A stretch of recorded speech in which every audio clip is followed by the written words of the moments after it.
Եթե այս պահին չեք կարողանում գործուն քայլեր ձեռնարկել Արցախը հետ բերելու ուղղությամբ, գոնե այն անհնարին մի դարձրեք հաջորդ սերունդների համար։ Արցախ հավաքական վերադարձն առաջին անգամ քննարկվեց արցախցի երիտասարդների հետ։ Հնարավոր համարում են ինչպես ու երբ։ Եղել ենք հավաքական, կանք հավաքական եւ վերադարձը նաեւ ցանկալի է լինի հավաքական։ Հավաքվածների համար ընդունելի է միայն հենց հավաքական վերադարձը։ Ժամկետների մասին դժվարանում են խոսել, բայց թշնամու օրինակն ունեն աչքի տակ եւ կարծում են իրադարձությունների արագ զարգանալը հնարավորություն է տալիս ծրագրերը մշակելիս ունենալ նաեւ մոտ ապագայում վերադարձի պլան։ Իհարկե հասկանում ենք, որ այդ ամենը մեծ ահռելի աշխատանք է պահանջում յուրաքանչյուրիցս, բայց այդ աշխատանքը ցուցաբերելով անհնարին չի լինի։ Արցախ վերադարձի հարցը ցանկացած արցախցի իր մտքում ունի։ Մեկը վախենում է բարձրաձայնել, մեկը մեղադրում է այդ վախեցողին, իսկ մյուսն ուղակի դեպի տուն տանող ճանապարհն է ամեն երեկո մտովի անցնում, հիշում հարևանների տներն ու անունները։ Ջենեսիսի հարկի տակ հավաքվածներն էլ խոսում էին վերադարձից հետո ենթակառուցվածքների տեղափոխման, վերանորոգման ու կյանքը բնականon հունի մեջ դնելու մասին։ Գերակշիռ մեծամասնության պատկերացումը նույնն է եւ այդ պատկերացման առանցքը հավաքականությունն է։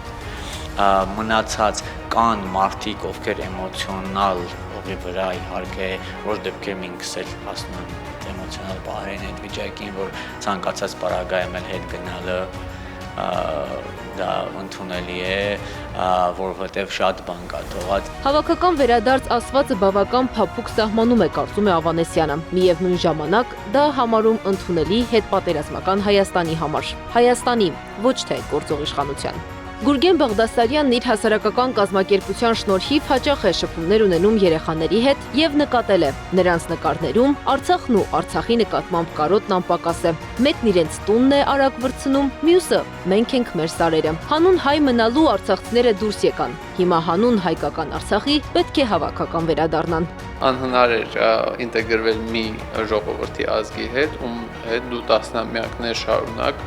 պատերազմի մեջ ես։ Հավաքական տունդարձի ռազմավարությունն ամեն հանդիպումից ավելի է հաղթվում։ Նախորդ քննարկումներին առաջ քաշած ռիսկերն ու հնարավորությունները ներառվում։ Ծրագիրը վերացական ծրագիր չէ, շատ կոնկրետ է։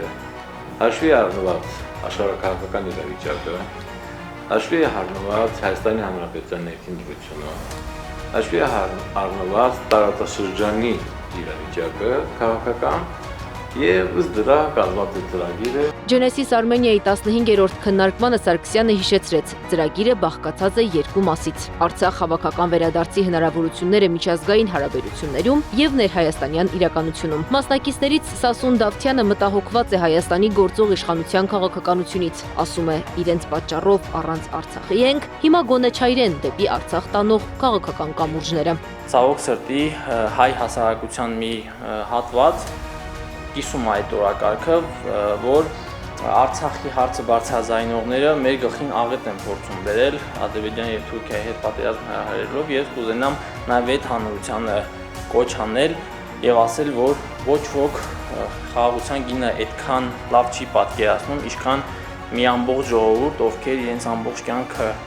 պատերազմել են։ Հավաքական վերադարձի շուրջ այս քննարկումն առանձնահատուկ էր իր երիտասարդ մասնակիցներով, առանձնահատուկ էր այդ երիտասարդների համարձակ առաջարկություններով ու վերադարձ անունը տալուց հետո վառվռուն աչքերով։ Նրանք հստակ նշում են՝ աշխատել ու հավատալ է պետք գաղափարին, նկատելով, հաշվարկելով խնդիրները։